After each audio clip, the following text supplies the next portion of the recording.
Antes de comenzar, les queremos agradecer a las personas que nos acompañan por su disposición para participar en este tipo de espacios diseñados especialmente para ustedes. Les voy a leer algunas recomendaciones de participación para que las tengan en cuenta. Todas las preguntas o dudas las podrán escribir por medio del chat, las cuales serán atendidas al finalizar el webinar. Si experimentan problemas de conexión, por favor salen y vuelven a ingresar a la plataforma. Esta sesión va a ser grabada para subirla posteriormente al canal de YouTube de Acaire para que otras personas que no lograron conectarse puedan disfrutar del contenido o si de pronto a ustedes se les cae la sesión lo puedan revivir nuevamente. Me presento, mi nombre es María Alejandra Pulgarín, coordinadora de la región Occidente, y nos acompaña también mi compañera Melisa, quien es la coordinadora de la región Norte. Y junto con ella vamos a estar dando todo el apoyo de la logística de la conferencia. A continuación, le doy la bienvenida al ingeniero Fabio Leal, quien es ingeniero electromecánico especializado en telemática con más de 25 años de experiencia a nivel industrial.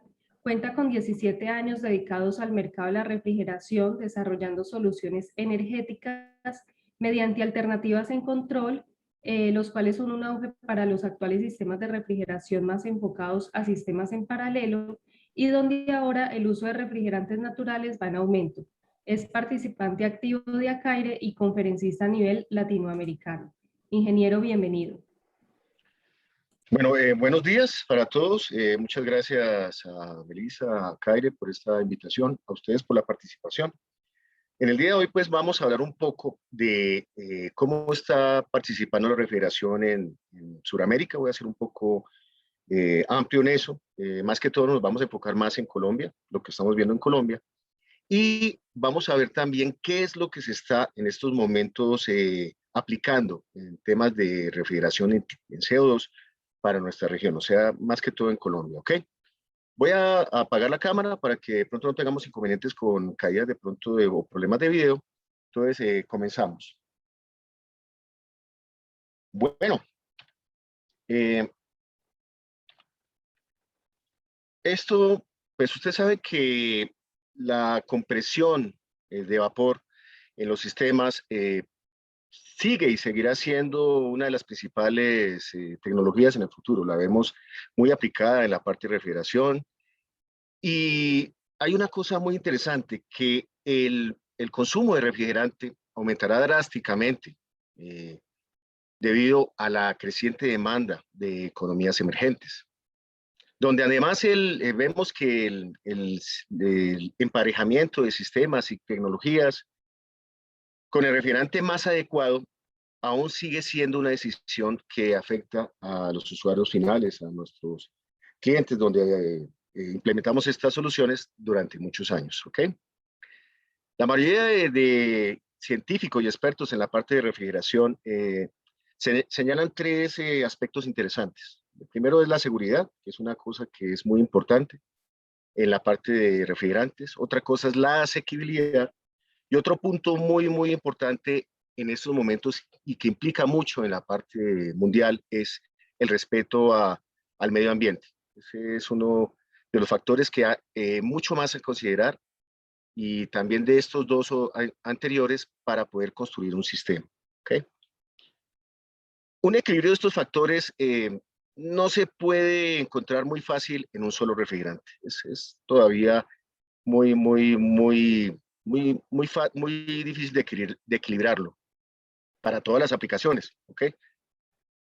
Seleccionar una nueva alternativa siempre implica, en unos sistemas, cuando hacemos repotenciaciones, implica inversiones, implica costos, implica cargas, análisis de cargas, o sea, de pronto aumento de cargas en los sistemas. Pero si nosotros pensamos en la parte técnica y en la parte operativa, que si hacemos estas selecciones correctamente y con un enfoque innovador, puede abrir puertas a nuevas oportunidades utilizando tecnologías seguras y procedimientos para los sistemas, ¿ok? Sabemos que pues, a nivel mundial vamos hacia refrigerantes de más bajo ODP, o sea, ODP y GWP, que son de los factores que en estos momentos estamos enfocándonos actualmente, ¿ok? Bueno, aquí hay unas cosas interesantes de la presentación.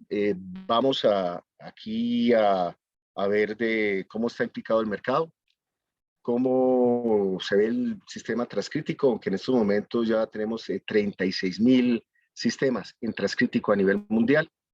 Y toda la información que tengo acá y que vamos a observar la tenemos hasta el primer cuarto del 2020. No hemos tomado todavía este año nuevo, o sea, lo desde esa fecha hasta la fecha, mejor dicho, a nivel latinoamericano.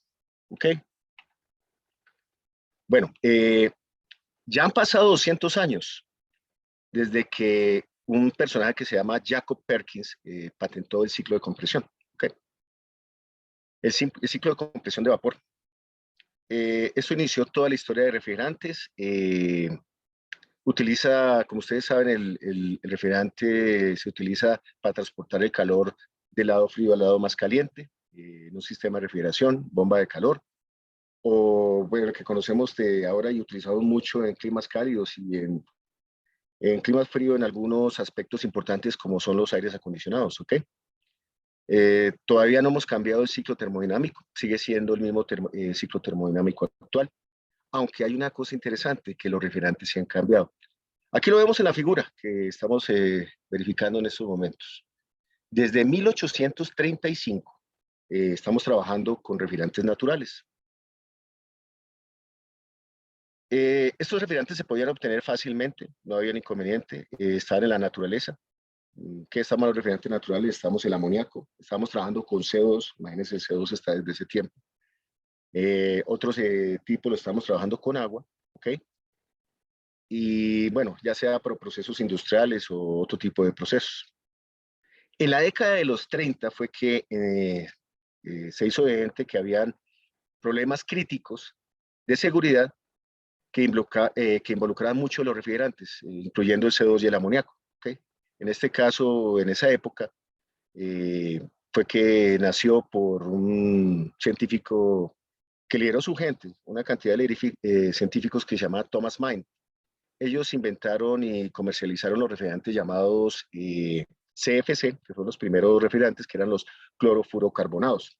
¿Okay? Los vemos acá, en esta época. Después, el desarrollo continuó hasta 1970, sí, no, tenemos hasta 1970, y fue que se agregó una partícula más a los CFC, que fue pasar una partícula de hidrógeno para empezar a trabajar con otro tipo de refrigerante que eran los HCFC, que en este caso, pues el más común que comentamos en ese tiempo era el R22. ¿Okay? A principios de los 70 fue que se descubrió los daños que estaban afectando a nuestro planeta.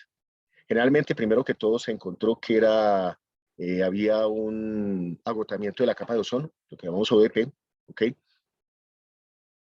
Y por eso entonces empezamos a trabajar con la línea HCFC, ¿ok? También otra cosa interesante es que a principios de los 70, también como comentaba, de los 77, buscamos, en 1977 exactamente pues en el tiempo se buscó un plan de acción. Este fue liderado por las Naciones Unidas para el Medio Ambiente, en ese tiempo era la UNEP, donde buscáramos estrategias para minimizar estos impactos que estaba haciendo en la capa de ozono este tipo de refrigerantes. Así fue que empezamos y se estableció en 1987 la reducción de químicos peligrosos con el protocolo de Montreal. De aquí entonces se han buscado refrigerantes sustitutos, como son la línea HFC, que entraron a trabajar a principios de esa época, del 87. Y más o menos en la época del 1995 se encontró que afectaban hacían otro tipo de efecto, como era el efecto invernadero, que llamamos nosotros GWP. ¿Okay?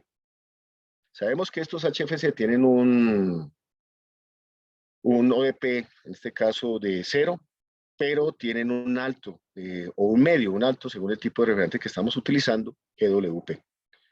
Entonces, debido a esto, debido a esta amenaza que existía aquí en esta parte, ¿okay? Del agotamiento de la capa de ozono, fue que empezamos a buscar cambios. Ahí salieron legislaciones adicionales, como el aditamientos al protocolo de Montreal, que lo vamos a ver más adelante, y se buscaron soluciones. Volvimos entonces otra vez a aprovechar de refrigerante CO2 y otras soluciones que en estos momentos que están muy en furor, como son las líneas HFO. ¿Okay? Aquí tengo un ejemplo de lo que afecta las emisiones de carbono al ambiente. Actualmente, pues, las fugas es uno de los factores más importantes, tanto en los sistemas viejos, que es uno de los problemas que tenemos a causa del tiempo de vida útil que tienen los sistemas, o generalmente a veces de impactos que suceden, o del proceso como se hizo la instalación. Y según un estudio que se ha hecho, esto fue un estudio de la información que pudimos recopilar, que si pudiéramos los próximos 30 años reducir las cargas de refrigerante en un 0.4%, podríamos ahorrar 89.7 gigatoneladas de CO2. Es un factor que es muy importante, de muy analizar, para ver si seguimos trabajando con estos refrigerantes transitorios o buscamos soluciones o alternativas que nos ayude a eliminar este tipo de inconvenientes. Entonces, hablemos del protocolo de Montreal. Ya en este caso, tenemos más de 190 países que han firmado este protocolo. Aquí hay una cosa interesante en este protocolo. Hay países que ya se han vinculado años atrás, como hemos visto, desde el 87, ¿ok? Como hay países que se han vinculado en el proceso de los años posteriores. En este caso, el protocolo, por eso el protocolo, hay un artículo que llaman el artículo 5. El artículo 5 es unas etapas para hacer el proceso de emisión de estos gases que afectan el ambiente. ¿Okay? Nosotros, para que sepamos, estamos en el artículo 5. O sea, son para los países en desarrollo. Fue hecho este artículo para los países en desarrollo. Los que no están en ese artículo son los países que han empezado antes el proceso. ¿Okay? ¿Esto con qué fin? Con el fin de lo que hemos complementado, eliminar las emisiones de refrigerante en la atmósfera o las sustancias que afecten lo que es la capa de ozono. ¿Okay? Bueno, con este artículo lo primero que empezamos fue las eliminaciones de los HFC, HCFC. Como observamos, pues en Europa, más que todo en Europa, las reducciones las tolerancias de porcentajes son muy bajas y las reducciones son mucho más fuertes que aquí en América Latina. Como ven, entonces, en la parte derecha, nosotros tenemos para reducir todo lo que es este tipo de refrigerantes hasta el 1 de enero de 2030. Según nuestros acoples que hemos hecho al protocolo de Montreal, y a otras enmiendas adicionales que se han firmado al respecto. Entonces, aquí tenemos un ejemplo por parte de ella, donde vemos que donde más afecta este tipo de sistemas, o sea, donde se vea más incluido este tipo de fluidos en los sistemas, es en la refrigeración. Nosotros en la refrigeración, ya sea a nivel industrial o a nivel comercial, somos el 67% de volumen que estamos utilizando en el planeta. Entonces, es por eso que es uno de los factores donde está más influenciado para poder conseguir soluciones a este proceso. ¿Okay? Sobre los HFC, nosotros entramos con una enmienda. Para que sepan, Colombia está incluido desde diciembre del 2019 en esta enmienda que se llama la enmienda de Kigali. Esta enmienda nosotros vinculamos para empezar con el proceso de eliminación de los HFC. ¿Okay? Aquí lo observamos. Como ven ustedes, la línea negra que vemos en esta parte es la que comprende directamente donde nosotros estamos vinculados para poder hacer ese proceso de eliminación de gases. Empezamos en esas fechas, tenemos hasta el 2025 para poder seguir trabajando con este tipo, 2024, para poder seguir trabajando con este tipo de refrigerantes transitorios, y de ahí ya nos toca empezar a buscar regulaciones hasta llegar a un punto donde podamos disminuir drásticamente el consumo de este tipo de refrigerante en nuestros procesos, ¿ok? Ya saben, en Europa es muy fuerte, más fuerte las normas. Ellos empezaron con una norma que se llama F-Gas. Esta norma fue implementada desde el 2015 y ellos tienen para finalizar y eliminar este tipo de fluidos hasta el 2030. Aquí lo podemos observar en esta diapositiva, donde nosotros esperamos contar solamente con un 20% hasta el 2045. Mientras que países europeos, como vemos acá en esta parte de países europeos, que no están dentro de ese artículo, tienen hasta el 2036 para poder hacer ese tipo de procesos. ¿Ok? Aunque también hay países que tienen un poco más de margen, como son los países árabes. Ellos todavía eh, importan mucho R22, realmente hasta tienen, como ustedes vienen, tienen un lapso mucho más grande, importan mucho más, perdón, refrigerantes de este tipo, HFC, y tienen un lapso mucho más grande para poder empezar con este tipo de procesos. Luego, entonces, eso es un punto muy importante que las políticas y las organizaciones que tenemos en Colombia han empezado a buscar soluciones a este tipo de refrigerantes. ¿Ok? Pero hablemos de qué alternativas hay de refrigerantes. Como saben, aquí les presento una tabla de qué puede hacer un refrigerante a nivel ambiental. ¿Ok? Realmente hay refrigerantes que tenemos que son de baja toxicidad, como hay refrigerantes que tenemos de alta toxicidad. ¿Ok? Entre los que son de baja toxicidad y fuera de eso no presentan combustión, tenemos esta clasificación, que son los A1, los A2L, que ya va aumentando el porcentaje de combustión, los A2 y los A3, ¿ok? De los A1 es donde encontramos el CO2, que podemos decir que es incluido el de baja toxicidad, y el amoníaco, que es otro de los, podemos decir, refrigerantes más importantes que utilizamos a nivel industrial. Lo estamos en el B2L, que son, podemos decir, los refrigerantes naturales, son de baja flamabilidad. En estos momentos, pues que estamos buscando alternativas, ¿no? De qué fluido utilizar. Buscamos entonces soluciones. Una cosa interesante es trabajar con los hidrocarburos, pero el inconveniente del hidrocarburo es que son refrigerantes de baja toxicidad, pero son de alta flamabilidad. Está en la posición A3. Luego, entonces, por eso todavía existen normas que nos impiden trabajar con altas cargas de este tipo de refrigerante. Podemos decir que los refrigerantes naturales en estos momentos que están particularmente vistos y observados para el uso normal, seguimos siendo el amoníaco, se ve el CO2 como una solución muy interesante, y otra solución que se ha visto llamativa y se ha visto de gran crecimiento es refrigerantes como los HC, como el R290, ¿sí?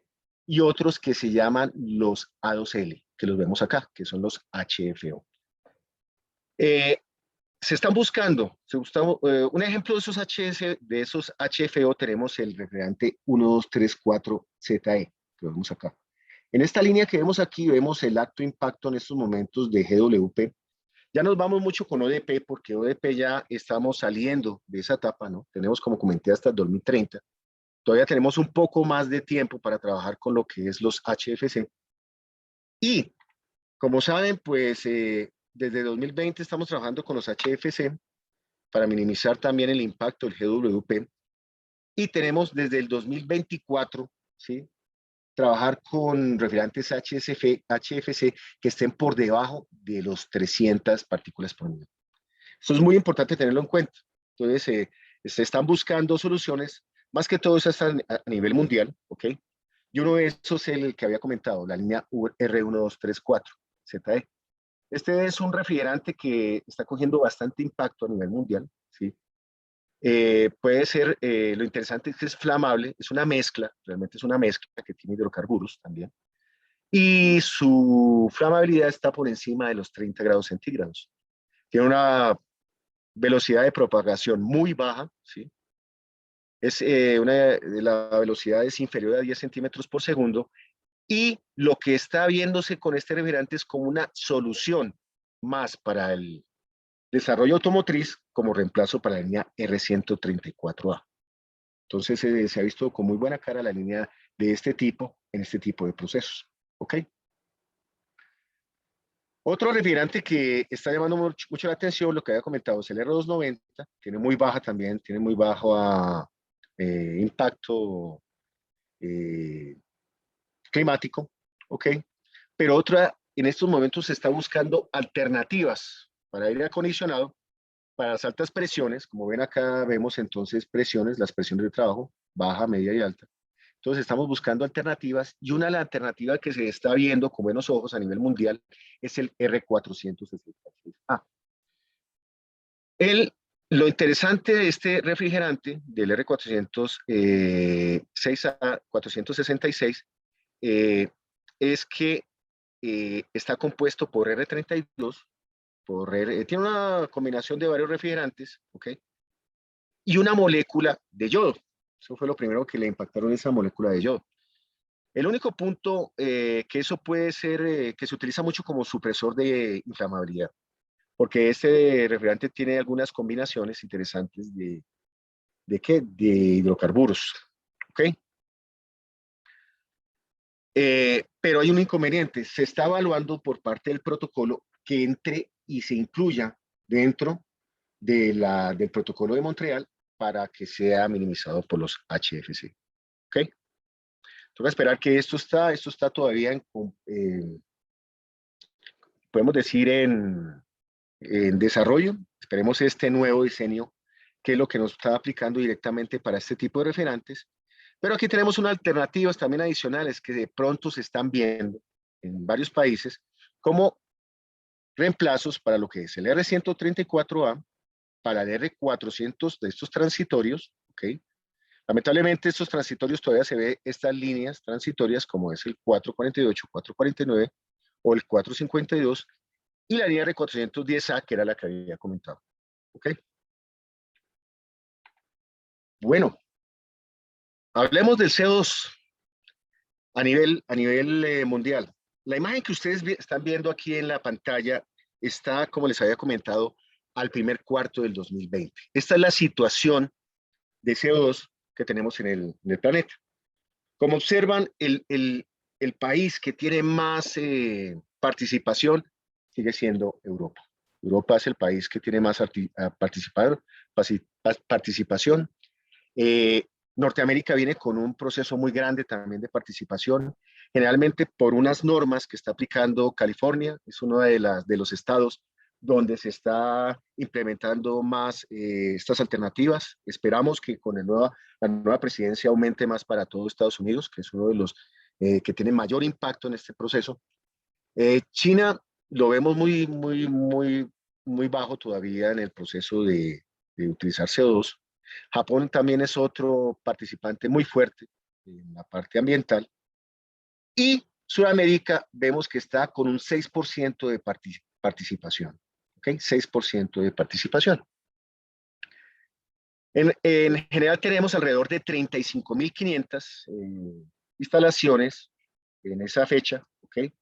Y podemos decir que a nivel latinoamericano, el 74% a nivel latinoamericano, desde México hasta la Patagonia, decimos que el 74% de esas instalaciones es suramericano. ¿Ok? Como vemos, otra participación muy grande que tenemos es Centroamérica. Ellos trabajan mucho con sistemas transcríticos también. ¿Ok? Tiene una participación del 20%. Y la participación más baja que se ve es México. ¿Ok? Sobre sistemas transcríticos, podemos decir que a esa fecha, en Colombia, hemos instalado 9 instalaciones, a ese primer cuarto del 2020. ¿Ok? Donde entonces, a nivel suramericano, podemos decir que nosotros manejamos el 12% de las instalaciones, ya sea de los dos tipos que estamos utilizando, que los vamos a ver mucho más adelante. ¿Okay? ¿Cuándo empezamos con esas instalaciones tipo transcrítico?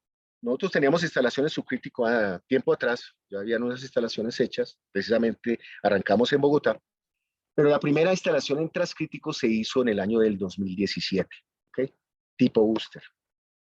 Como ven, es una instalación que trabaja igual que un sistema normal.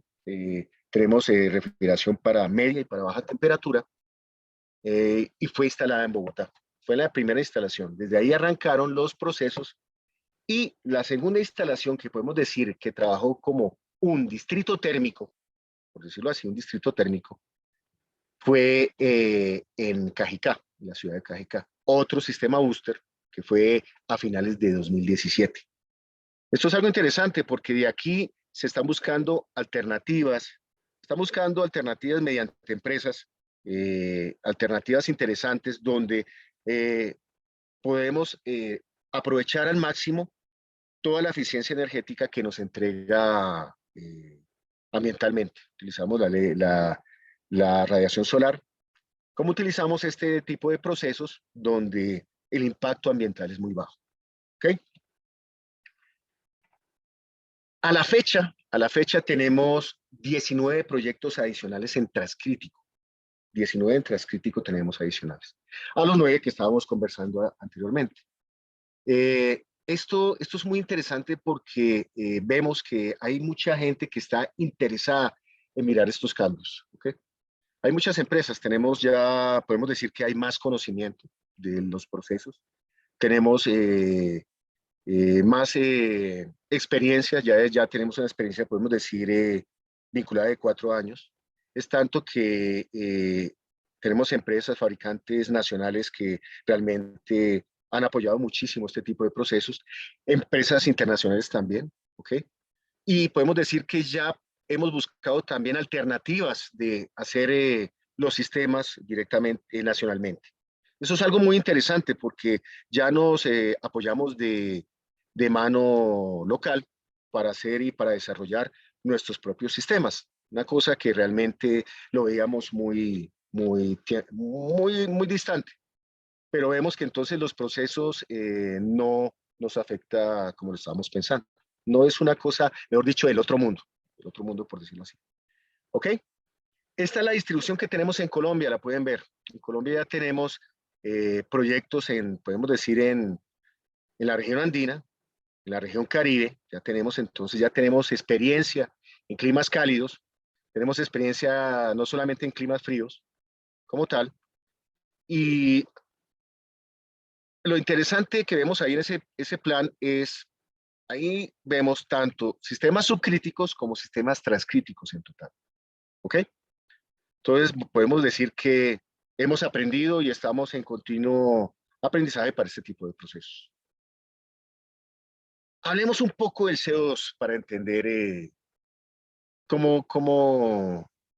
qué trata el CO2, ¿ok?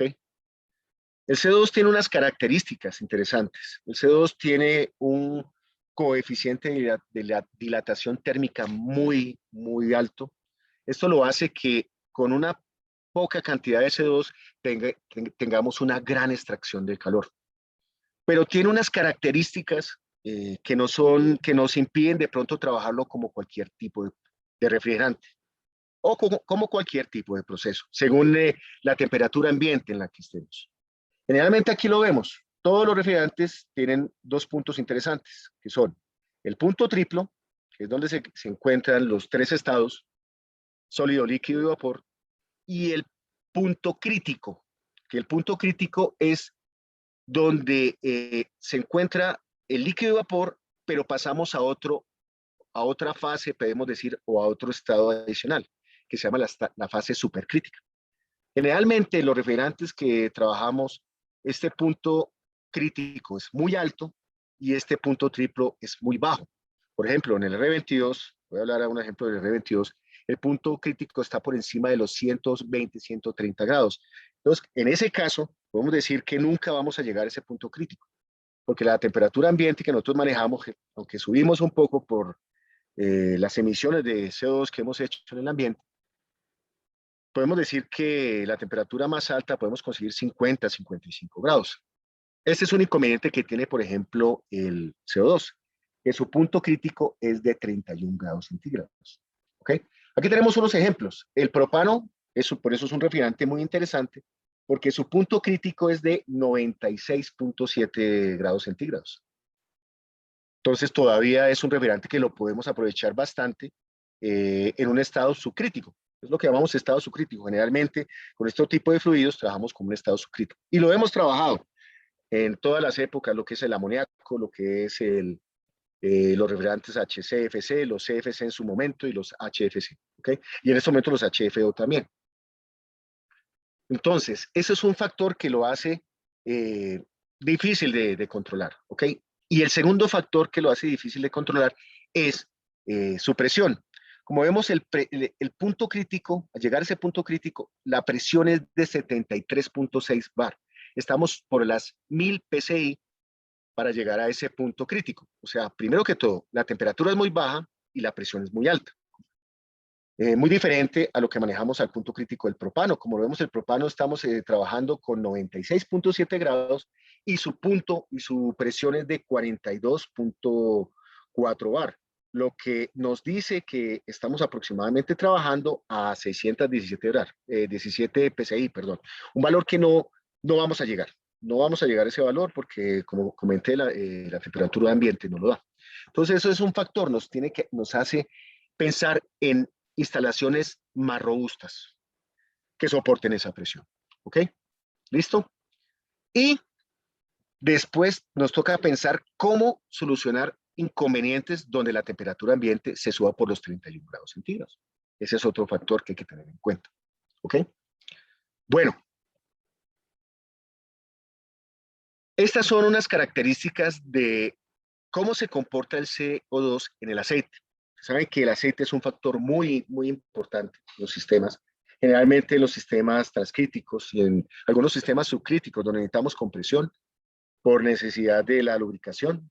El CO2 puede trabajar con los POE, poliéster, sin ningún inconveniente. Se mezcla muy bien. El único inconveniente del CO2 es la alta afinidad que tiene con el agua. Esto es muy importante, es un factor que es muy importante tener en cuenta, más que todo cuando trabajamos de pronto a bajas temperaturas, se congela el agua y nos puede generar problemas, o genera también bastante oxidación, muy rápida oxidación en los elementos que controlan el sistema. ¿Ok? Pero con el aceite no tenemos ningún problema, tenemos una buena estabilidad, podemos trabajar otra cosa, como vamos a ver un estado, como trabajamos el CO2, podemos trabajar con los fabricantes de aceite, podemos trabajar con temperaturas en descarga de alrededor de 130 grados, nos da el aceite para trabajar con eso, es otro factor. Y pues esto sí es un factor muy importante, la limpieza de las tuberías. Necesitamos hacer, más que todo, cuando hacemos detenemos los sistemas, hacer un buen vacío de las líneas de presión. Por eso es muy importante en los momentos de arranque, que es uno de los factores más relevantes, hacer 3 procesos de vacío, como nos mandan las normas ARRAE, que es lo correcto, y hacer pues con esto evitamos, minimizamos al máximo eh, la humedad que existe en el sistema. Por eso también es muy importante ahí el uso de filtros, ¿ok? Que ese es otro factor, de ojalá filtros de tamiz molecular. Se utiliza más que todo 100% de este tipo de filtros para poder atrapar la mayor cantidad de moléculas de agua que de pronto se nos pueda quedar en el sistema. ¿Ok?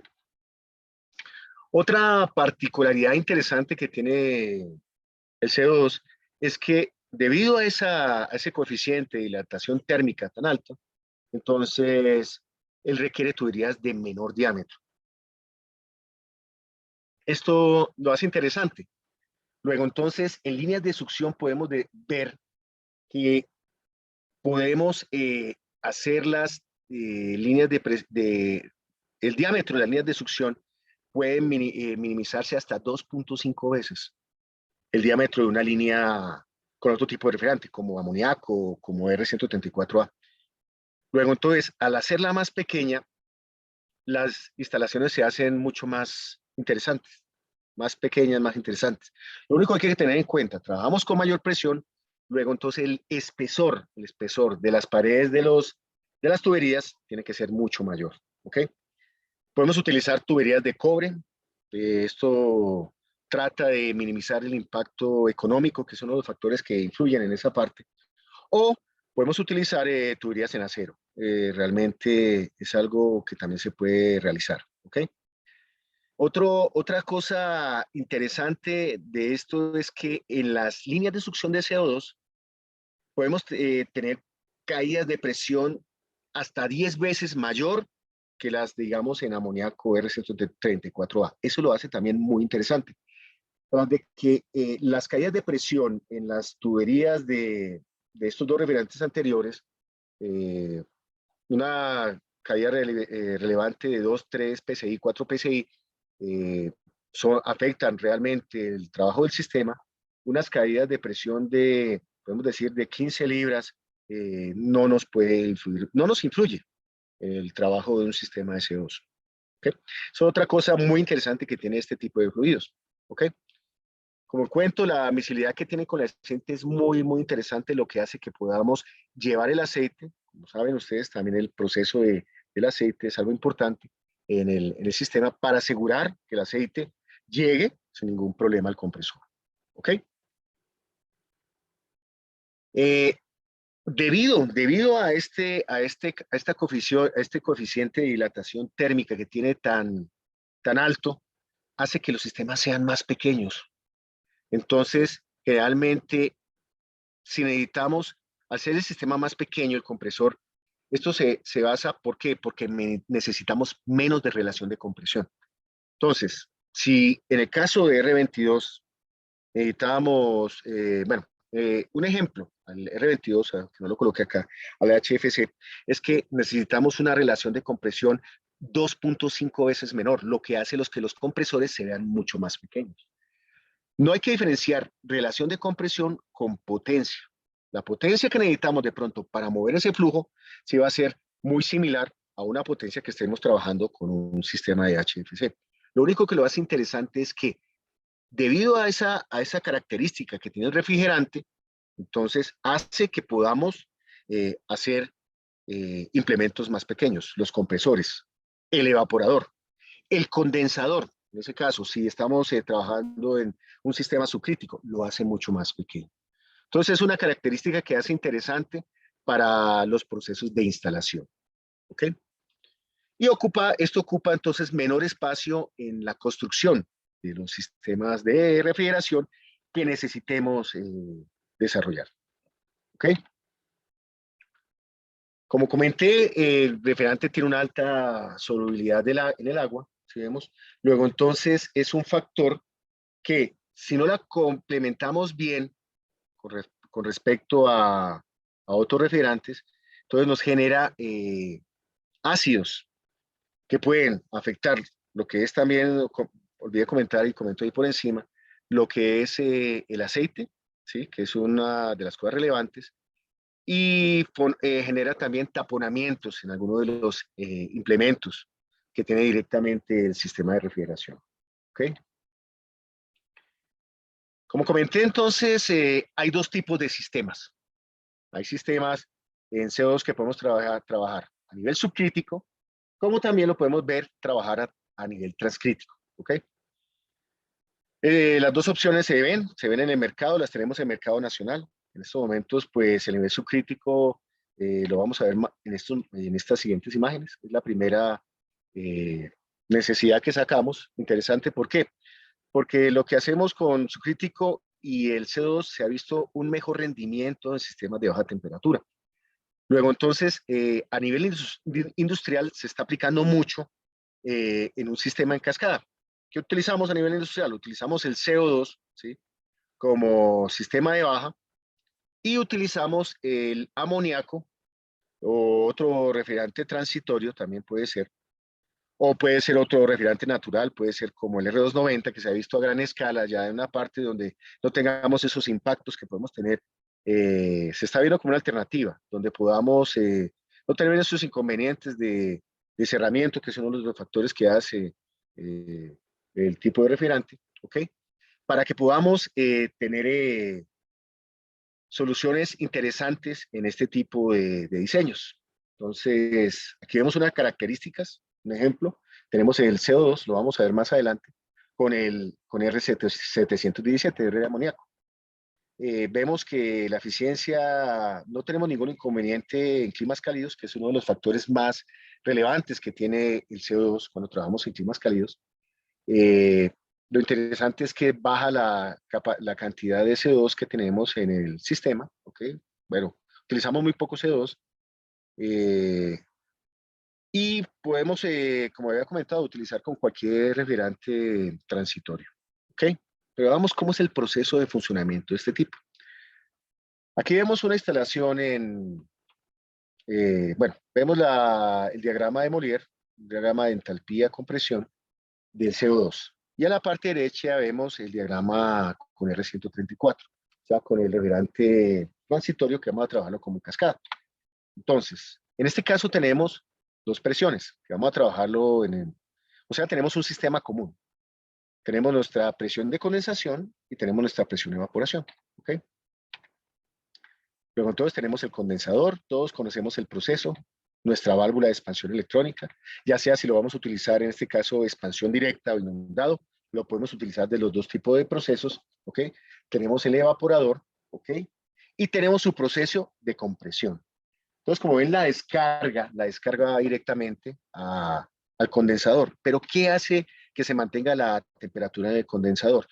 El sistema de cascada, un sistema alterno, donde lo que hacemos con el sistema alterno mediante un intercambiador de placas es mantener la temperatura deseada en ese condensador. Y ese sistema, ¿qué va a hacer? Va a ser su sistema de compresión normal. O sea, tenemos el mismo ciclo termodinámico que tenemos utilizando en un sistema de HFC o en un sistema de amoníaco o R290, ¿sí? Sin pasar al punto crítico. Como vemos en este caso, no hemos sobrepasado el punto crítico, luego entonces podemos controlar de una manera muy sencilla el sistema de CO2 de baja sin ningún inconveniente. El otro punto es la seguridad, ¿no?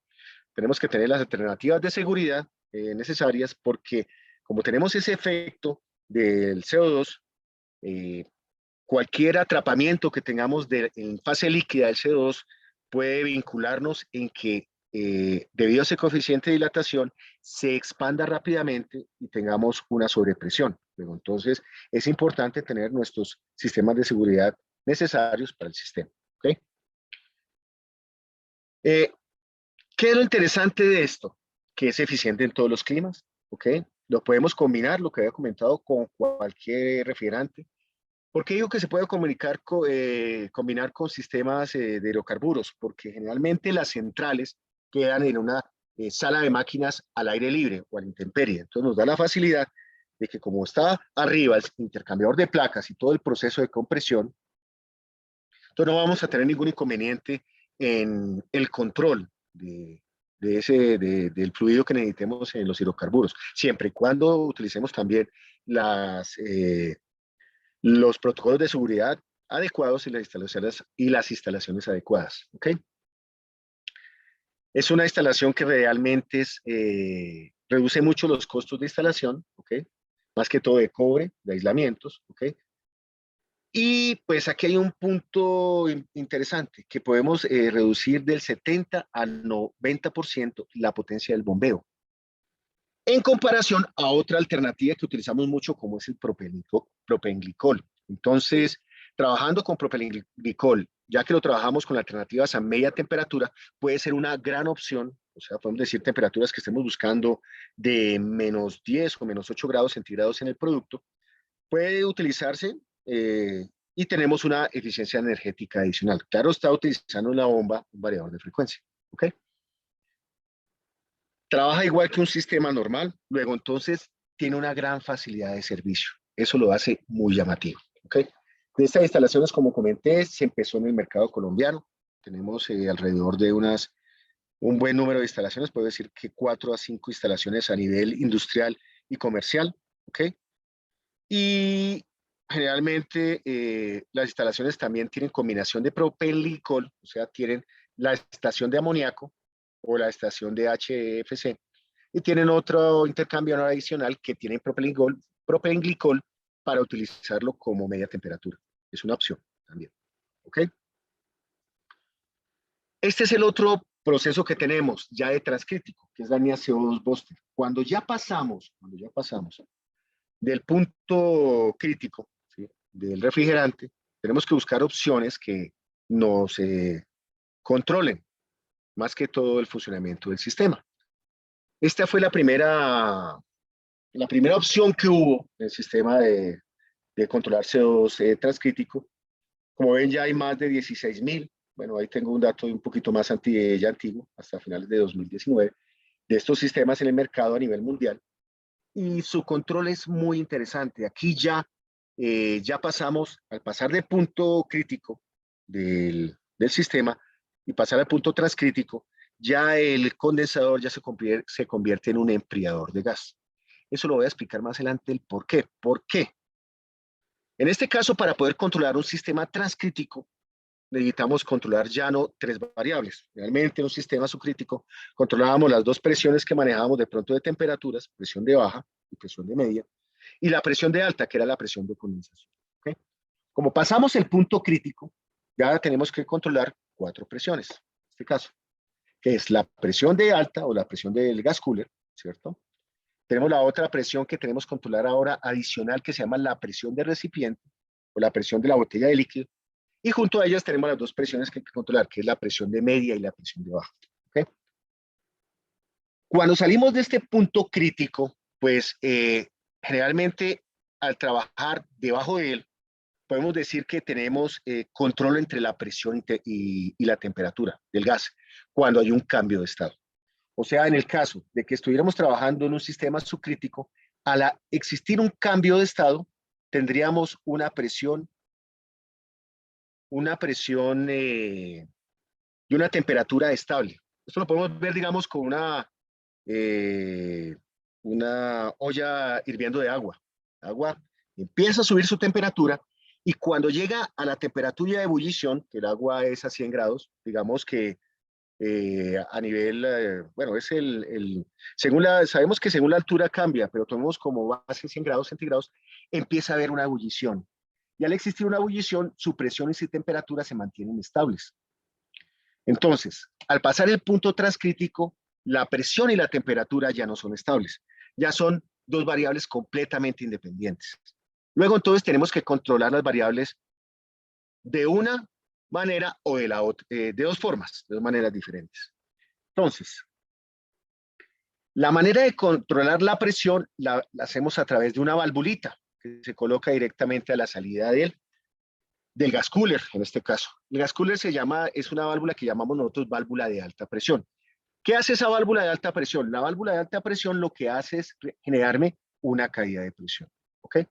Entonces, con eso controlamos la caída de presión. ¿Para qué? Para que podamos llegar y tengamos un cambio de fase. Porque recuerden que estamos en un proceso transcrítico, donde no tenemos otra fase diferente a lo que es líquido más vapor. ¿Ok? Ya tenemos cómo controlar la presión. Ahora, para controlar la temperatura, la controlamos a través del enfriador de gas, o el gas cooler. ¿Cómo lo hacemos con el gas cooler? Lo hacemos a través de la ventilación que entrega el gas cooler. Entonces, con eso lo que hacemos es minimizar la temperatura del gas cooler para poder conseguir el óptimo funcionamiento del sistema. Aquí en el paso, cuando pasamos a transcrítico, ya la eficiencia del sistema se mide bajo el coeficiente de operación del sistema. Entonces, si conseguimos un coeficiente de operación de rendimiento relativamente alto, que es lo que buscamos, ¿ok? Entonces podemos conseguir la mejor eficiencia del sistema. ¿Y cómo lo hacemos? Mediante desarrollos que se hicieron, esto más que todo se hizo en Dinamarca, se encontró una correlación para conseguir el mejor punto óptimo de presión y temperatura para poder conseguir ese coeficiente de operación que todos conocemos como COP máximo para que trabaje con la mejor operación del sistema. ¿Ok? Fuera de eso, ¿qué sucede? Al caer la presión y llenarse el recipiente, que es la línea que tenemos acá, recipiente, entonces como el CO2, las particularidades del CO2, como había comentado, cambian su presión elevadamente, o sea, absorben muy fácil calor, entonces tenemos que controlar esa presión en el tanque. ¿Cómo lo hacemos? Lo hacemos a través de una válvula adicional, que esta es esta válvula de acá, que la vamos, generalmente la llaman válvula de bypass. La llaman válvula de bypass o la llaman válvula flash gas o la llaman válvula reguladora. Tiene bastantes nombres interesantes esa válvula.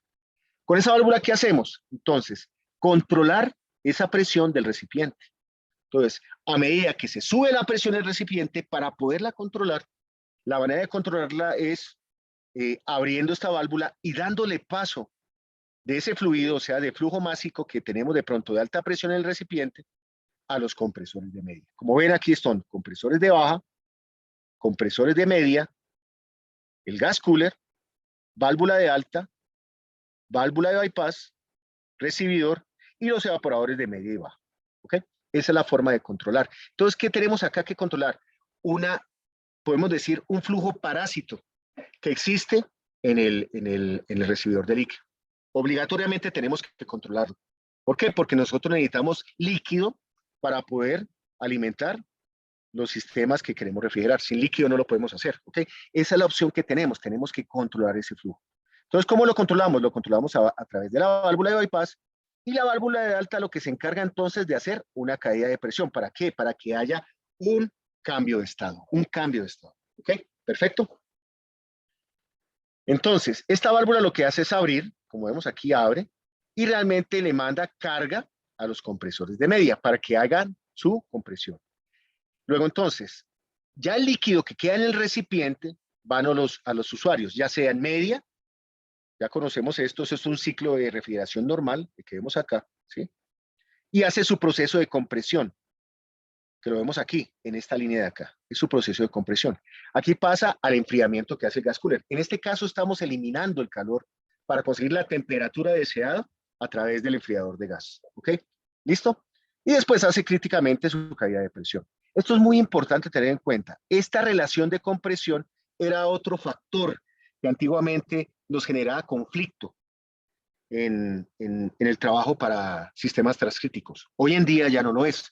Hoy en día hay muchos fabricantes que desarrollan compresores que tengan la relación de compresión suficiente para que podamos trabajar, porque estamos hablando que pasamos de presiones de 1000 libras a presiones aproximadamente puedo decir, de 60 libras por pulgada cuadrada.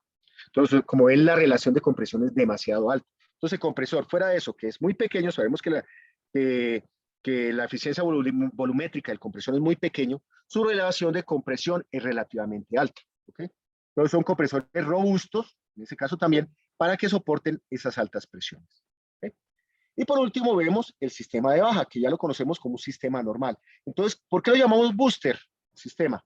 Si vemos, esto es un sistema de compresión normal, pero ustedes observan que la compresión de baja, o sea, de los compresores de baja, la relación de compresión es mucho más pequeña. Y esa relación de compresión va directamente a la succión de media temperatura. Pero se llama un sistema booster. Entonces, tenemos esta opción, tenemos la caída, pero necesitamos que la válvula de expansión, ese es otro factor, tenga una relación de compresión, una relación de apertura, perdón, un diferencial de apertura relativamente grande. Eso es otro factor, porque estamos pasando de presiones que generalmente estamos en 40 bares, estamos hablando de una presión aproximadamente de, un momentico ya, 40 bares, de 600 libras, a unas presiones que tenemos aproximadamente de 200 libras, 150, 200 libras, según la temperatura que estemos buscando en el sistema de baja. ¿Okay? Libras por pulgada cuadrada, me disculpo por esa parte. ¿Okay? Ese es el funcionamiento de un sistema booster. Veamos qué características interesantes tiene el sistema booster. El sistema booster se ha visto grande en instalaciones. ¿Okay? Esta es una particularidad, se utiliza mucho en climas fríos, realmente climas fríos, este ya no trabaja como un gas cooler, trabaja como un condensador, eso es muy importante tener en cuenta eso. Luego, entonces, cuando trabaja como un condensador, trabaja como un sistema normal, ¿ok? Es muy simple comparado a los otros sistemas en el mercado. Y su consumo energético es muy interesante, es más bajo que un sistema HFC. Ya es comparado, se ha visto muchos ejemplos. Más adelante vamos a ver un análisis que hizo uno de los fabricantes a nivel mundial de ese tipo de alternativas y qué soluciones consiguió en el mercado. ¿Okay? Tiene una relevancia. Al subir la temperatura ambiente, su sistema energético consume más. ¿Por qué? Porque tenemos que tener más compresores de media para poder mover más flujo del recibidor. Ese es uno de los factores que tiene, debido a que aumenta su eficiencia volumétrica, drásticamente aumenta. Eso es un factor que afecta mucho este tipo de procesos. ¿Qué se ve en este decenio? Como ustedes ven, ya podemos ver entonces sistemas mini booster. Esto es un mercado que viene en crecimiento relativamente interesante. Ya hay muchos fabricantes que hacen sistemas muy pequeños. Estamos hablando de sistemas de 15 kilovatios, desde 15 kilovatios, y vemos unidades que ya vemos mucho más pequeñas, unidades de 7.5 kilovatios en el mercado mundial, que también lo hacen muy interesante. O sea, y en eso entonces lo interesante es que los fabricantes se han dedicado a hacer componentes mucho más pequeños, o sea, componentes de válvulas de alta presión, como lo vemos acá, o componentes de válvulas reguladoras que lo hacen entonces más interesante. No tiene un factor, ya aquí la parte mecánica queda a un lado, ya toda la parte que manejamos de control es parte electrónica, ya sea para el control de lo que es el sistema de compresión, lo que tenemos acá, ¿cierto? Ya hablamos un poquito de la válvula reguladora, y yo espero una próxima oportunidad de hablar un poco más puntualmente en este tipo de elementos, y la válvula de alta presión, ¿ok? Y componentes electrónicos, conseguimos muchos componentes electrónicos que lo que hacemos es, en este caso utilizamos mucho expansión directa que controlen el llenado del evaporador. Todos ya son componentes electrónicos. Luego, entonces ya tenemos que tener un poco más de información al respecto. La seguridad es un factor muy importante en estos sistemas. Luego, entonces siempre colocamos detectores de fuga, que esto, según el porcentaje, es uno de los problemas que tiene el CO2, como lo había comentado, entonces afectan el funcionamiento de los sistemas. ¿Ok? Afectan, perdón, la convivencia de los sistemas, aunque el nivel de seguridad ya se ha mejorado bastante enormemente. Otro punto interesante es que el CO2 puede trabajar con cualquier válvula de bola siempre y cuando soporte la presión y esté diseñada adecuadamente para eso. Generalmente utilizamos válvulas de bola entre los sistemas de succión o de líquido por debajo de 60 bar. Esto generalmente por el diseño que hacemos en la botella, ¿ok? Y generalmente en la parte de descarga utilizamos válvulas de bola por encima de los 120 bar, como cuestiones de seguridad. Y claro, están sus válvulas de seguridad necesarias, tanto en las succiones como en las líneas de líquido. Como ve, unas características que se ve acá es que el líquido no puede quedar atrapado. Luego entonces utilizamos válvulas de alivio. ¿Por qué las utilizamos? Con válvulas de retención, perdón, que lo que hacen estas válvulas es arrastrar el refrigerante en cualquier parada hacia la botella. ¿Esto con qué fin? Con fin que la botella se encargue de, si hay una alta presión, abrir su válvula de seguridad y la saque el refrigerante al medio ambiente. ¿Ok? Yo sé que tienen preguntas, vamos a ver si al final contestamos algunas preguntas interesantes que hagan. Voy a terminar la charla y vamos a ese punto, por favor. Muchas gracias. El otro punto, el otro mercado que es interesante aquí es el mercado para climas cálidos. Este es un mercado que está en avance ya desde más, podemos decir, de 4 o 5 años después del booster. Y lo que hicieron fue para mejorar la eficiencia en estos climas, y es el que más utilizamos más que todo en Colombia. En Colombia tenemos muchos de estos procesos. Yo digo que en América Latina también es el proceso más desarrollado. ¿Okay?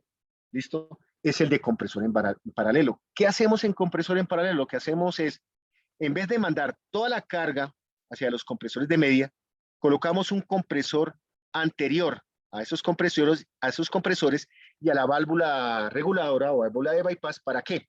Para que esa corriente parásita de presión que tengamos, lo que hace directamente es comprimirla a través de ese compresor.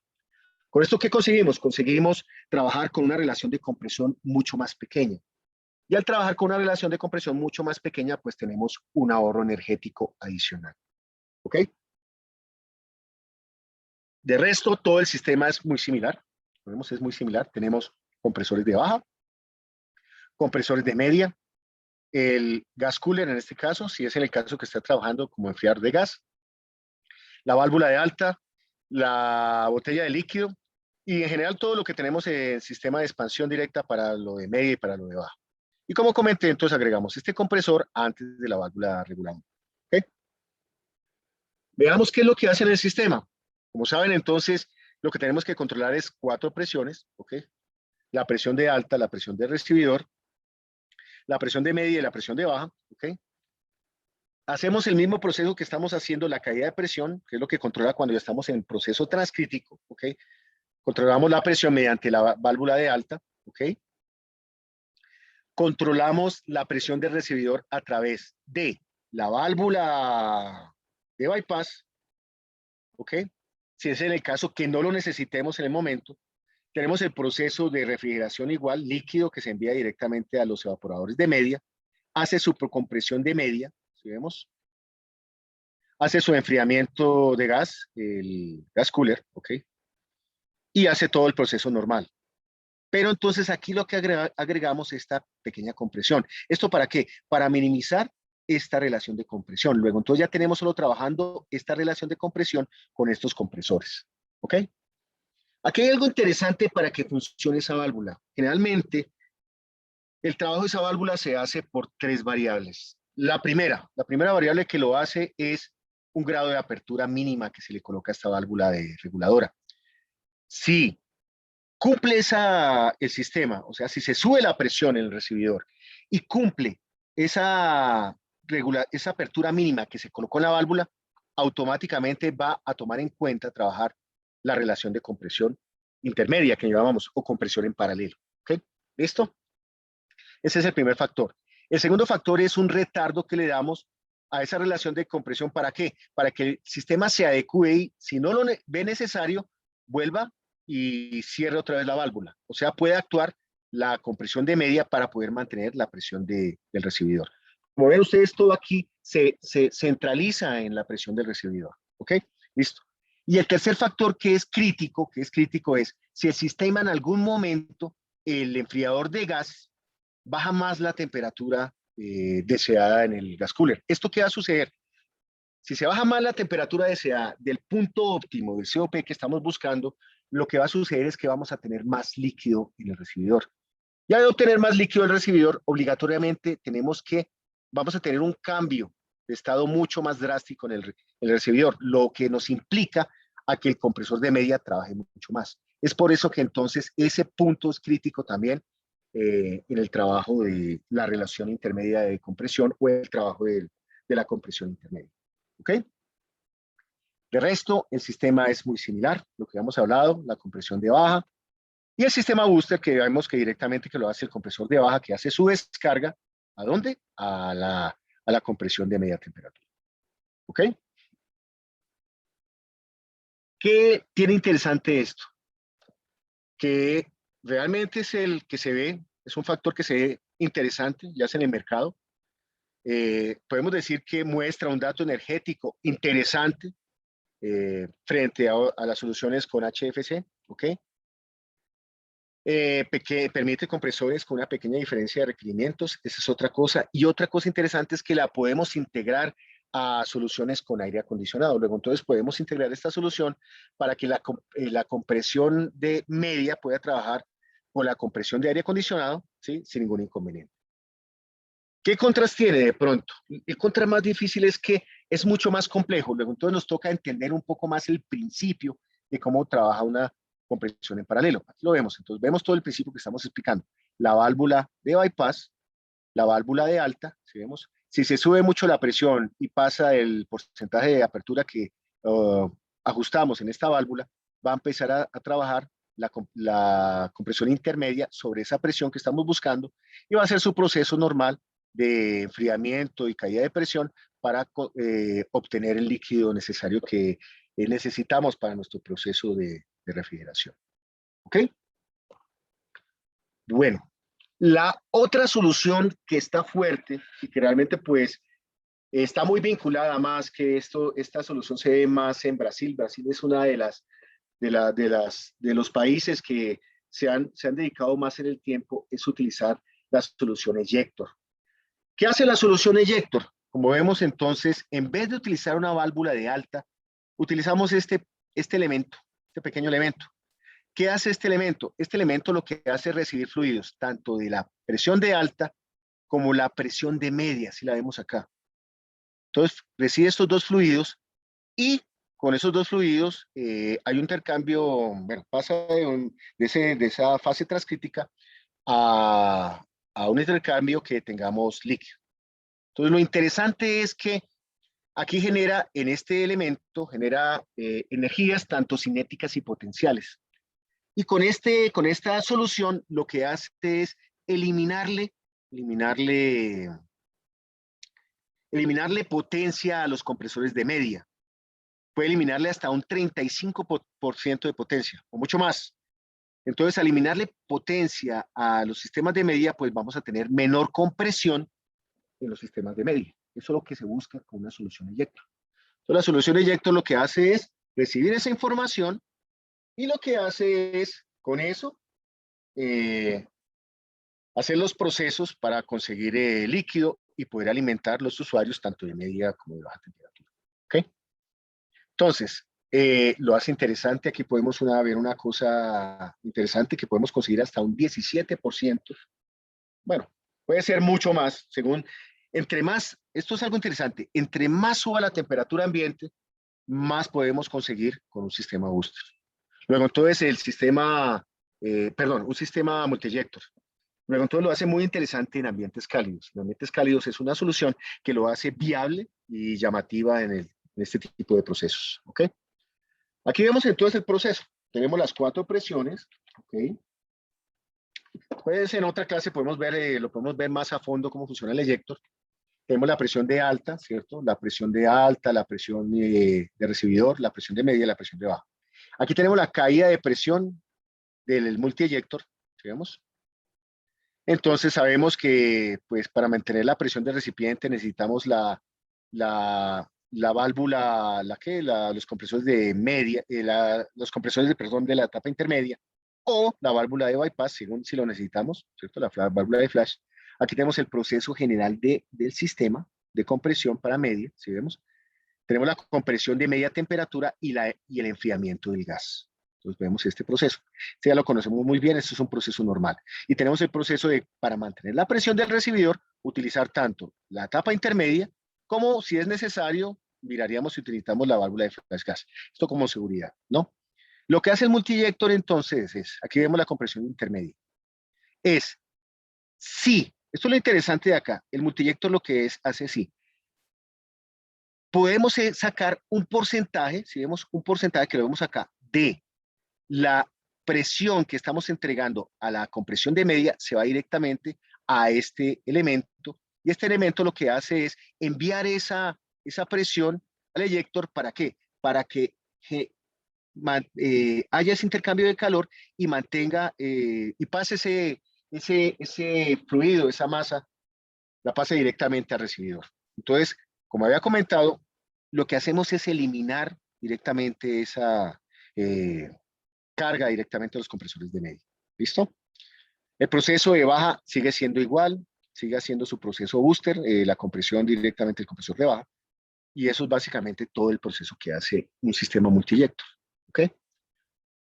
En este caso hay algo muy interesante. El sistema multiyector, hay multiyector para baja presión, que eso es algo que está relativamente usándose mucho en los sistemas de sistemas fríos, ¿ok? Hay multiyector de alta presión y hay multiyector de líquido, que es algo que en estos momentos Danfoss ha trabajado mucho y bastante y ha visto comparado una mayor eficiencia que en otra próxima charla. Con gusto lo podemos hablar, ya que el tiempo pues relativamente no nos alcanza para explicar un tipo de este tipo de procesos, ¿ok? Bueno, ya hablando un poquito más, ya viendo esa información tan interesante de acá de cómo son este tipo de procesos, eh, esto es lo que se ve a nivel mundial en el próximo decenio. Este es el panorama que se ve. Generalmente se ve que estamos tendiendo más a trabajar a sistemas transcríticos. ¿Okay? Hay una mayor participación del mercado, Vemos que es una solución muy interesante tanto para tiendas pequeñas, se ve también para tiendas de conveniencia, estoy hablando también de ese mercado, para tiendas de un volumen mucho más grande, podemos decir supermercados de entre 1.000 a 5.000 metros cuadrados, y para hipermercados, se ve como una solución el transcrítico, la más viable de ese tipo de procesos. Se ve también una solución interesante, trabajar con R290. Eso es otra cosa muy viable que se ve en autocontenidos. Para que lo vean acá, esto dice autocontenidos. Eso es otro mercado que se ve muy mezclado, tanto para tiendas de conveniencia en baja como para supermercados. Eso es un mercado que se ve según las normas internacionales en ese tipo de procesos de refrigeración, donde pues trabajamos con equipos fraccionarios. Es un mercado creciente. Pero sí vemos que en el mercado, bueno, aquí lo vemos, el amoníaco no se ve mucho para ese mercado, para el mercado comercial, podemos decir para el mercado food retail. Y este es el proceso que se ve tanto para mercados en HFO, no se ve una contigua evolución, como los refrigerantes transitorios. Lo vemos transitorios. Transitorios, que son estos que vemos acá, ¿ok? Transitorios. Luego entonces vemos que la proyección a nivel mundial es, se ve como una opción, la opción de CO2, la más viable en el mercado. ¿Ok? Esto quería agregarlo acá para que veamos energéticamente qué estudios han hecho en el mercado al respecto de esto. ¿Y qué se consigue haciendo cambios o haciendo repotenciaciones de pasar, digamos, de un sistema que tengamos en HCFC, puedo decir así un ejemplo, R22, para tomar opción si utilizamos refrigerantes con HFC o con refrigerantes transitorios, o optamos con una solución de CO2? Vemos que todavía a la fecha los costos son relativamente altos, un sistema CO2 en comparación a un sistema R404A, ¿ok? Pero hay algo interesante acá, se ha hecho según el análisis, esto es un estudio que se hizo en África, lo hicieron a finales del 2019, hicieron este estudio, ¿ok? Y se observó que esto se equilibra más que todo con las fugas y con el costo del refrigerante. Entonces, con el costo del refrigerante se observó que una instalación de CO2 sigue siendo una buena alternativa con respecto a una solución transitoria, ¿ok? ¿Esto por qué? Porque al optar con una opción CO2, generalmente por los costos, hacemos una mejor instalación. La instalación es mucho más robusta y hacer la instalación mucho más robusta, podemos decir que lo hace mucho más interesante. ¿Ok? Esto es otra cosa interesante que ya también se ha analizado, lo hace competitivo frente a sistemas incluso cálidos, los sistemas transcríticos con compresión en paralelo, ya lo hace muy competitivo. Fue una solución que realmente bajó el consumo energético, ¿ok? Y esto es otro factor que ven mucho los usuarios finales, el ciclo de vida completo de un sistema de, de una tienda o un sistema que se haga nuevo. Entonces, se ha visto, se ha observado que los sistemas a pesar de todas estas variables que hemos visto aquí escritas, los sistemas de CO2 transcríticos tienen un menor costo a una vida útil de 6 años. Entonces, según ese análisis, ¿qué podemos observar acá? Que el proceso, vemos aquí un promedio de consumo, generalmente en el sistema, esto es en la parte, donde podemos tener estaciones, vemos que entre más frío el sistema, el COP eh, del CO2 es mucho más alto. Eso es una característica que tiene. O sea, entre más frío esté un sistema, podemos decir aquí en Bogotá, por ejemplo, si vemos que aquí hay un punto interesante, el punto crítico para ver ese cambio es 25 grados centígrados. Entonces, por debajo de 25 grados centígrados podemos decir que tenemos un COP más alto que un refrigerante transitorio. ¿Ok? Por encima de ese punto ya podemos decir que un refrigerante transitorio tiene una eficiencia mucho más alta. ¿Ok? Ese es un factor. ¿Ok? Y eh, aquí lo podemos ver. Y en el caso de tenerlo más frío, el, el CO2 en la eficiencia energética, ¿sí vemos? Es más bajo, es más bajo cuando se trabaja, digamos, a temperaturas más, cuando se bajan mucho las temperaturas del CO2, ¿sí vemos? Eh, el consumo energético en invierno, esto es en invierno, bueno, veamos cuando trabajamos en Bogotá, es mucho más bajo que el consumo energético que tiene un sistema de R404A. Es decir, que entre más aumentemos la temperatura, el consumo energético del R404A es mucho más alto. Entonces aquí lo podemos ver, un promedio que podemos decir que de todas formas hay un porcentaje, ¿no?, de diferencia entre consumos con unas características, viendo las comparativas entre invierno y verano, que nos puede decir que tenemos una diferencia entre el CO2 al 404 de aproximadamente un 8% de consumo, mayor en el R404, viendo estos cambios bruscos que pasaron directamente donde hay estaciones. ¿Ok? ¿Listo? Bueno, para terminar, yo les voy a mostrar una gráfica, unos 10 minutos, de una instalación hecha en Colombia, para ver las características de cómo funciona un sistema de CO2. Y con esto, entonces, pasamos a las preguntas que usted crea necesarias. Entonces, vamos a apoyarnos de esta gráfica que tengo acá. Voy a explicar un poco la gráfica rápida. Aquí tengo los usuarios de baja, ¿cierto? Aquí tengo la compresión de baja. Tenemos un recalentador, que es una cosa que no la comenté. Un recalentador lo que se encarga es de enfriar el gas en la descarga. Digamos, lo conseguimos, también lo conocemos como de superheater. ¿Esto con qué fin? Con el fin de ponerle una menor temperatura a la succión de media, o sea, eliminarle calor. Lo hacemos a través de un ciclo de una ventilación controlada, ¿okay? Ventilación por aire. Y aquí tenemos entonces los usuarios de media. Entonces, como ven ustedes, la descarga de baja va a la succión de media y hace su compresión de media. Y aquí va la descarga al gas cooler o al condensador, según sea el caso. Aquí tenemos esta señal, que es la que va a controlar la temperatura del gas cooler, es para que lo conozcamos un poco, porque lo que hacemos es esta ventilación, cuando trabajamos en transcríptico, controlar esa temperatura a la salida del gas cooler. Con esta la controlamos. Aquí tenemos la válvula de presión que la vamos a controlar mediante un transmisor de alta presión para que haya la caída de presión necesaria y le tengamos el cambio de estado en la botella de líquido. ¿Okay? Con este transmisor de presión, ¿qué hacemos? Controlamos la presión. ¿Para qué? Para que si se sube mucho la presión en el recibidor de líquido o en el tanque de líquido, podamos entonces controlar esa presión y mediante la apertura de esta válvula, que está la válvula de bypass, flash gas o válvula recta.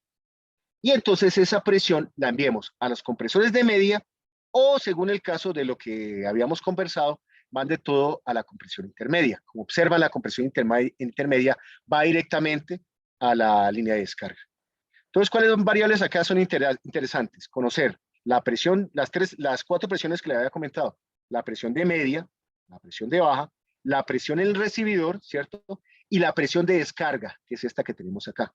La presión de descarga la podemos tener tanto en esta parte, que es la presión del gas cooler, como en esta parte, que es la presión de descarga que tenemos en este otro punto. Otra variable interesante e importante que controlar es la temperatura del fluido en estado transcrítico cuando salga del gas cooler, ¿cierto? En estado transcrítico, como la temperatura ambiente, que es el otro factor ya en eficiencia energética que lo buscamos cuando trabaje en estado subcrítico. Entonces, cuando estado subcrítico ya esta variable es importante. ¿Por qué? Porque esta variable lo que hacemos es controlar la condensación flotante, que es una de las variables que nos ayuda a mejorar la eficiencia energética. ¿Ok? Entonces, voy a parar un momentico mi presentación. Un momentico, les voy a mostrar. Me dicen si, por favor, me dicen si la observan. Un segundo. Paro de compartir. Y les voy a compartir ya un momento un análisis. Me dicen si, por favor, si la observan. No sé si observan la pantalla. Me dicen si no, por favor. O siguen observando la misma pantalla anterior. Para un segundo.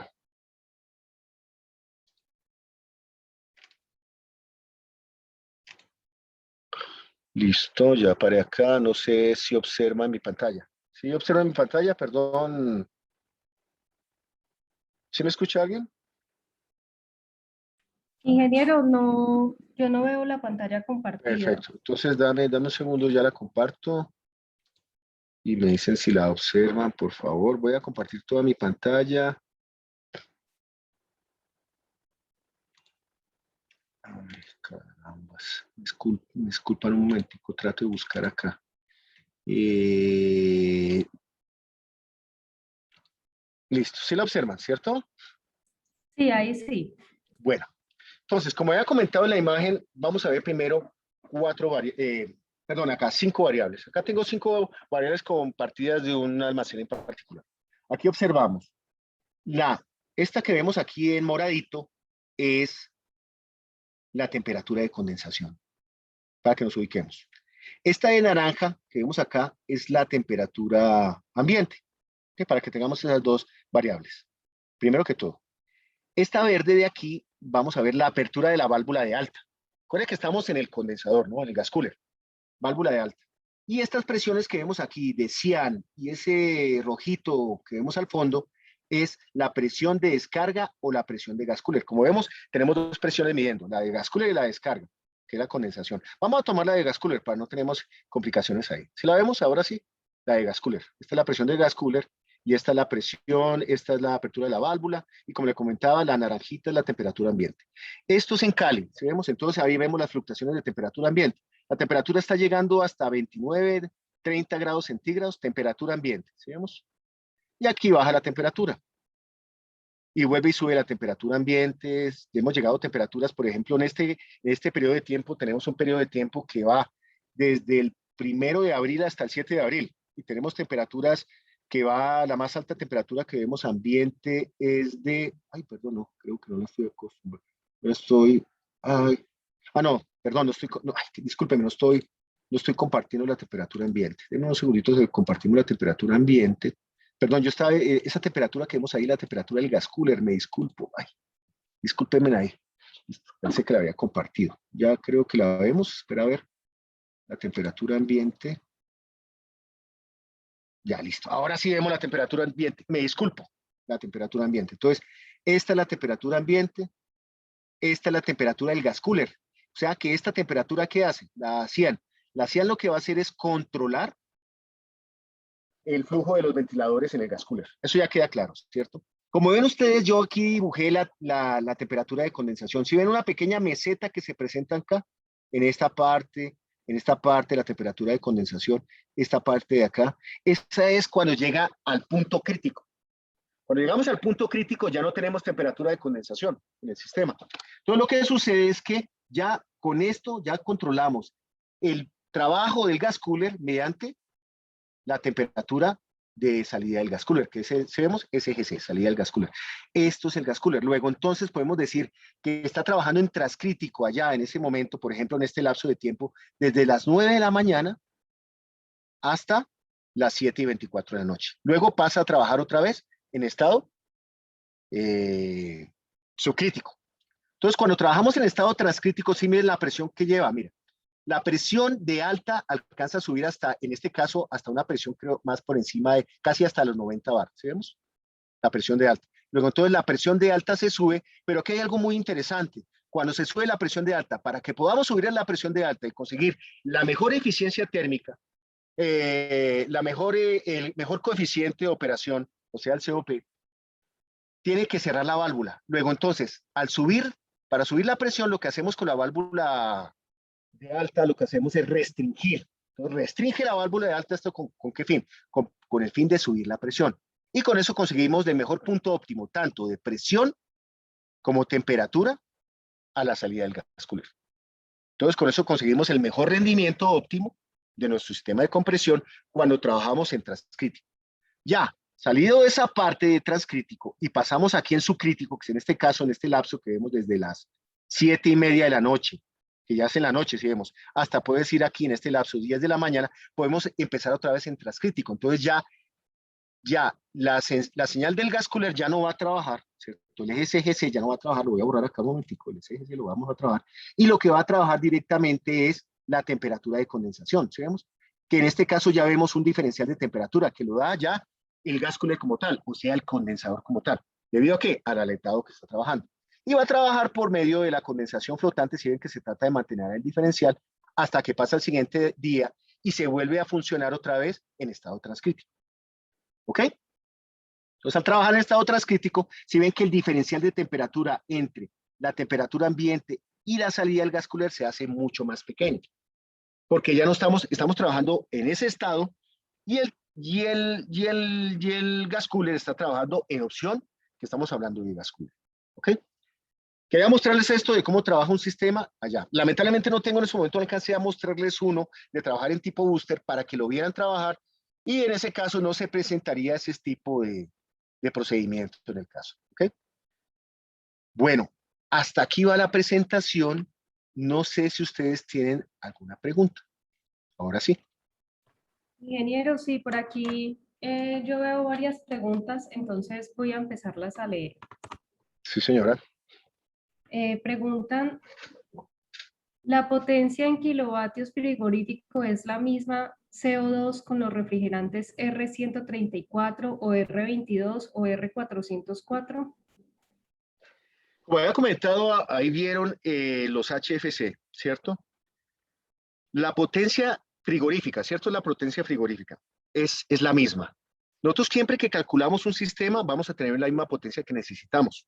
O sea, digamos, si necesitamos refrigerar 1000 kilos de carne y la tenemos a una cierta temperatura de entrada y queremos conseguir una cierta temperatura de salida, va a ser la misma potencia frigorífica. Con esa potencia frigorífica es que nos basamos para ver si utilizamos refrigerantes transitorios para poder mover esa potencia frigorífica o refrigerantes naturales para poder hacer ese mismo proceso. ¿Okay? Luego entonces es la misma potencia frigorífica. ¿Okay? Lo que de pronto cambia es la potencia eléctrica, lo que ya había comentado.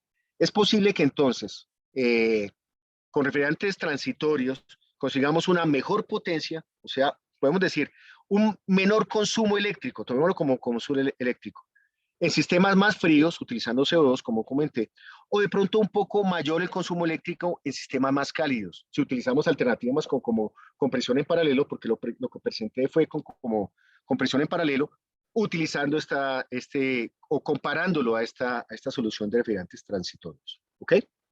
Bien. Gracias, ingeniero. Yo les quiero recordar a todos los espectadores que esta grabación está siendo grabada para subirla posteriormente al canal de YouTube de Acaire, por si la quieren compartir o la quieren volver a revivir. Nos están preguntando, ¿cuándo Danfoss tendrá disponibles compresores para CO2? Pues les comento, nosotros estamos en el desarrollo de unidades condensadoras. Eso es un desarrollo que está en el próximo decenio. Ya hemos tenido ya tenemos en laboratorio algunas pruebas, que eso es el mercado que se ve el mercado de las unidades condensadoras como la mejor alternativa. Eso es una de las alternativas para trabajar con refrigerantes naturales. Yo pienso que un plazo no mayor a 1 o 2 años ya vemos en el mercado este tipo de soluciones. ¿Ok? Ya lo vemos. No hay ningún inconveniente por eso.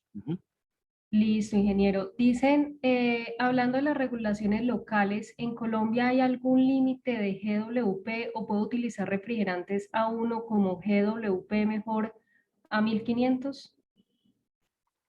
No, realmente sí pueden utilizar, pero a uno no, a uno realmente no. Realmente a uno, las opciones a uno no nos las da. Como yo les comenté, la opción más interesante, más viable es las A2L. Esa solución es la que se ve como un refrigerante transitorio a largo plazo, porque podemos decir que las soluciones A2L, hay soluciones que son naturales, podemos decir que son HC naturales, entonces se ve como una opción para más que todo los sistemas para el mercado automovilístico, se ve más que todo. ¿Okay? Solución a uno, realmente la solución más viable que se ve es la solución de CO2. Sí, señor. ¿Ok? Listo, Claro está la ingeniero. solución A3, perdón, la solución A3 es una opción que ya saben cómo es el R290 que está en continuo crecimiento. ¿Ok? Bien. Perfecto. Preguntan, ¿la línea de productos de Danfoss para la utilización en CO2 están disponibles en el mercado local? Pues en estos momentos las alternativas la tiene la fabricación. Ellos son los que están más vinculados debido a que, como comenté, este último año se hicieron realmente 17 proyectos más, pero las alternativas de control, más que todo, en los evaporadores, eso sí es fácil en el mercado.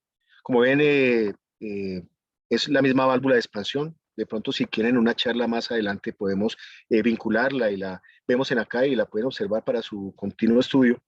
Es una válvula que ya la consiguen sin ningún inconveniente. Hay muchos distribuidores que ya llevan ese mercado sin ningún problema.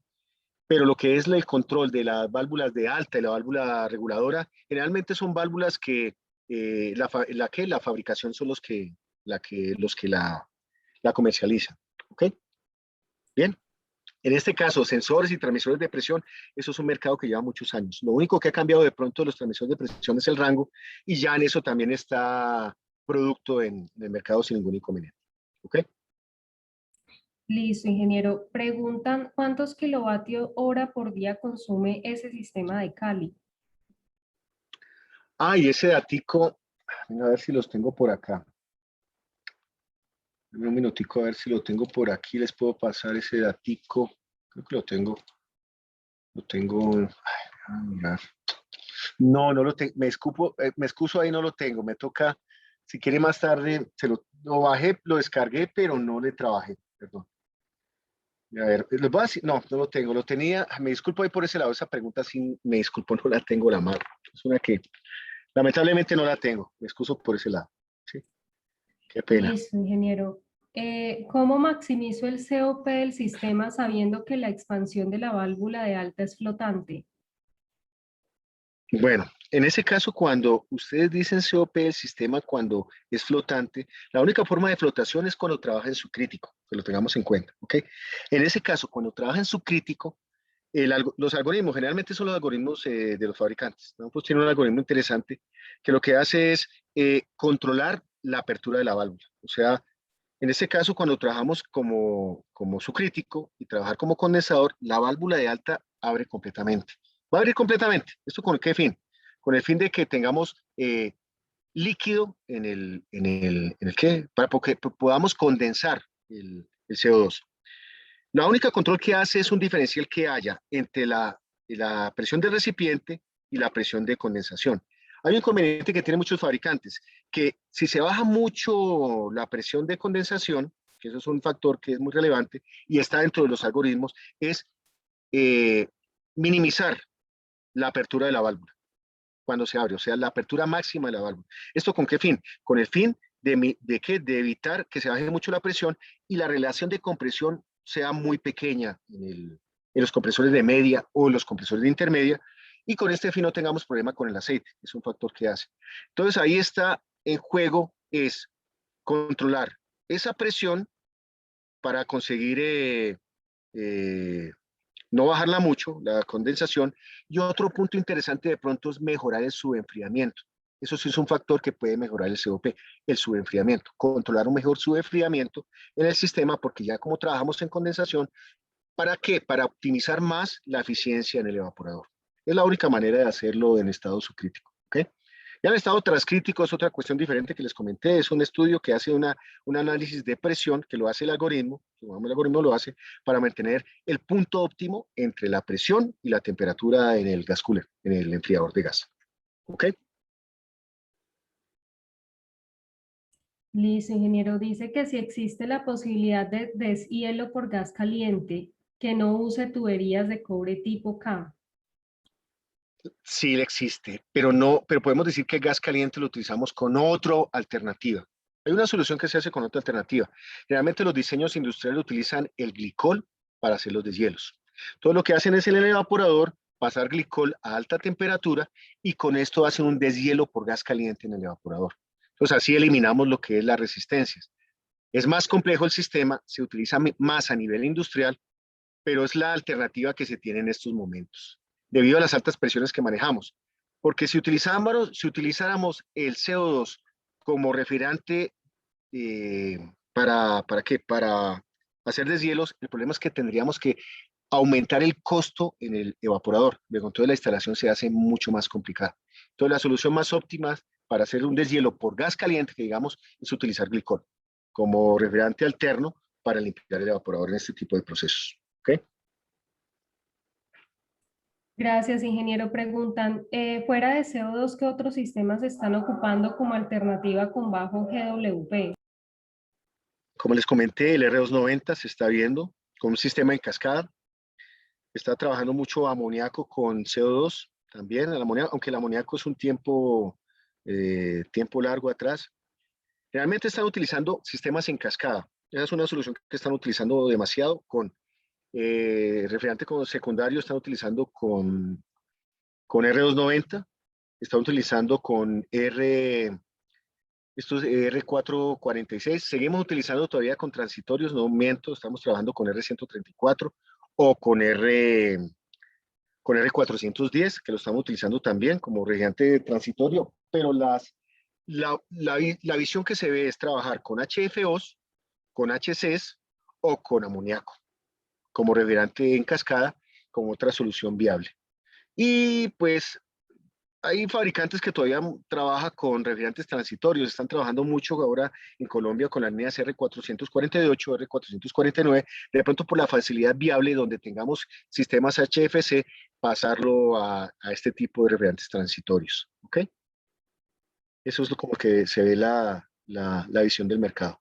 Ah, y otra visión del mercado que se está viendo es trabajar con glicol. Glicol, las soluciones de glicol se están viendo demasiado, trabajar, digamos, en cascada, trabajar en media temperatura, glicol, con este tipo de refrigerantes transitorios o estos naturales que acabo de comentar, y en baja se está utilizando con CO2. ¿Ok? Ingeniero, nos preguntan cuál es el set point del recipiente de líquido y si existe un diferencial de presión con respecto a la presión en la evaporación. Sí, les comento, generalmente ya en la práctica se ve que la presión en el recibidor siempre es de 40 bar. Se mantiene entre ese factor, 38, 42 bar. Este es el punto óptimo que se encuentra. Pero la presión del recibidor, la que demanda la presión del recibidor es la presión de media. Para el cálculo de esa presión, hay fabricantes que dicen que debe haber un diferencial de presión entre 5 a 7 bar de la presión de media. Si tenemos una presión de media de 30, 35, podemos decir 25 bar, que generalmente trabaja eso, esa es la presión de 27, 28 bar, perdón. Ese es el diferencial de presión que tenemos. Que tener entonces por ahí 32, 35 bar en el recibidor. Pero como ven en la gráfica, que eso es una cosa interesante que les puedo compartir de la gráfica que estamos viendo, supongamos, la presión se va a mantener en ese estado de 40 bar. Ya es un concepto que hace que se consiga un óptimo funcionamiento de la etapa intermedia. Lo vemos, venga, lo veamos acá, que les vamos a la presión en el recibidor. Y aquí está la presión en el recibidor.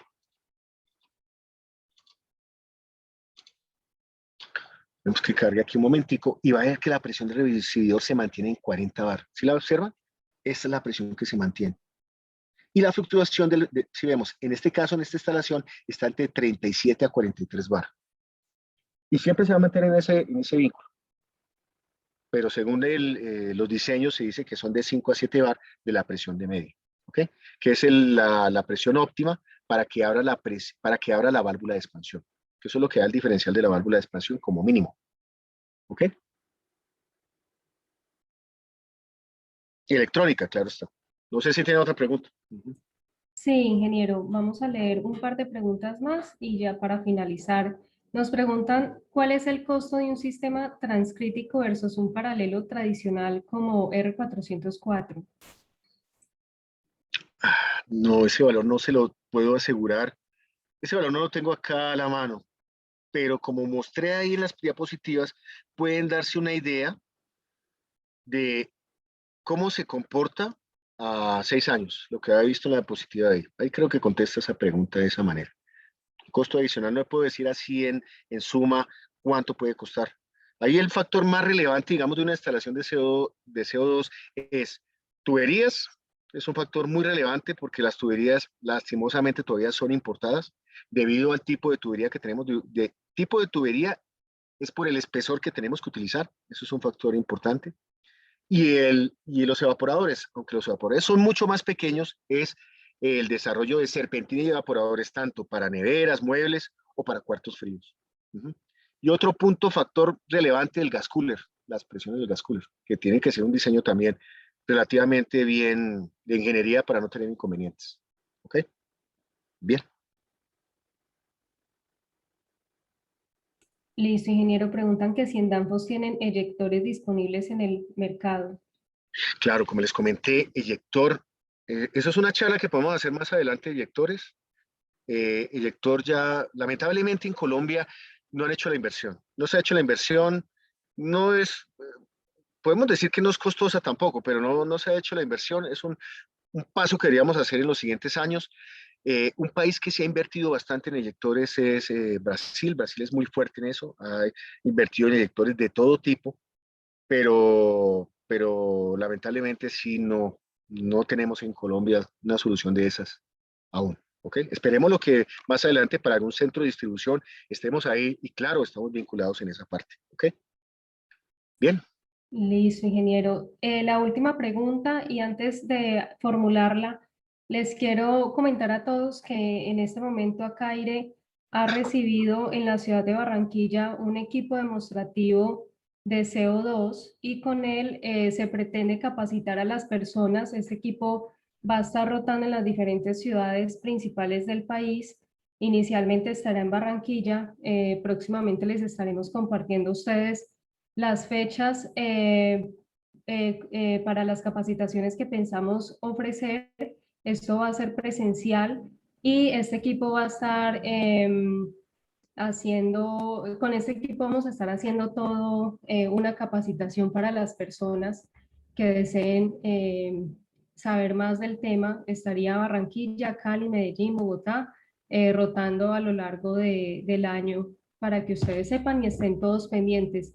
También nos han preguntado cómo hacen para conocer más acerca de las capacitaciones que estamos ofreciendo en la página web de Acaire, en las redes sociales y en el canal de YouTube. Van a poder estar informados sobre todos los contenidos que nosotros estamos ofreciendo a ustedes. Y la última pregunta, nos dicen que si Danfoss trabaja con sistemas de chiller por absorción, ya sea con bromuro de litio o con amoníaco. Sí, nosotros no hacemos los equipos, nosotros ofrecemos los componentes. Tenemos componentes para ese tipo de procesos, pero ya las alternativas de desarrollo de los equipos ya los consiguen con fabricantes nacionales. Hay fabricantes nacionales que han hecho esos procesos, que sepa, creo que Mayecagua, en la parte industrial más que todo, pero sí, no, realmente nosotros con mucho gusto ofrecemos capacitaciones de producto, de cómo funciona, cómo es el proceso, pero lo que es el equipo como tal no lo desarrollamos. ¿Okay?